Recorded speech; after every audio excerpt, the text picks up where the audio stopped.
The first place that I can well remember was a large, pleasant meadow with a pond of clear water in it. Some shady trees leaned over it, and rushes and water lilies grew at the deep end. Over the hedge on one side we looked into a ploughed field, and on the other we looked over a gate at our master's house, which stood by the roadside. At the top of the meadow was a plantation of fir trees, and at the bottom a running brook overhung by a steep bank. While I was young, I lived upon my mother's milk, as I could not eat grass. In the daytime I ran by her side, and at night I lay down close by her. When it was hot, we used to stand by the pond in the shade of the trees, and when it was cold, we had a nice warm shed near the plantation. As soon as I was old enough to eat grass, my mother used to go out to work in the daytime and come back in the evening. There were 6 young colts in the meadow besides me. They were older than I was. Some were nearly as large as grown-up horses. I used to run with them and had great fun. We used to gallop all together round and round the field as hard as we could. Sometimes we had rather rough play, for they would frequently bite and kick as well as gallop. One day, when there was a good deal of kicking, my mother whinnied to me to come to her, and then she said, "I wish you would pay attention to what I'm going to say to you. The colts who live here are very good colts, but they are cart-horse colts, and of course they have not learned manners. You've been well-bred and well-born. Your father has a great name in these parts, and your grandfather won the cup 2 years at the Newmarket races.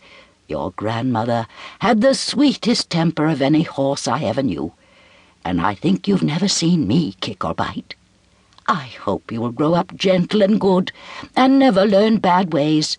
Do your work with a good will, lift your feet up well when you trot, and never bite or kick even in play." I have never forgotten my mother's advice. I knew she was a wise old horse, and our master thought a great deal of her. Her name was Duchess, but he often called her Pet. Our master was a good, kind man. He gave us good food, good lodging, and kind words. He spoke as kindly to us as he did to his little children. We were all fond of him, and my mother loved him very much. When she saw him at the gate, she would neigh with joy and trot up to him. He would pat and stroke her and say, "Well, old pet, how is your little Darky?" I was a dull black, so he called me Darky.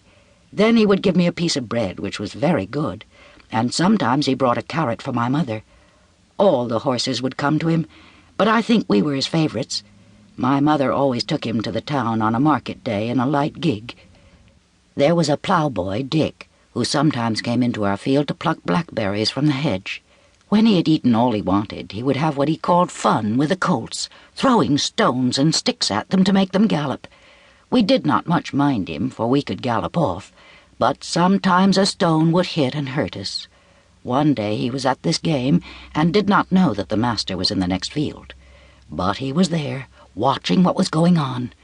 Over the hedge he jumped in a snap, and catching Dick by the arm, he gave him such a box on the ear as made him roar with the pain and surprise. As soon as we saw the master, we trotted up nearer to see what went on. "Bad boy," he said, "bad boy to chase the colts. This is not the first time, nor the second, but it shall be the last. There, take your money and go home. I shall not want you on my farm again." So we never saw Dick any more. Old Daniel, the man who looked after the horses, was just as gentle as our master, so we were well off.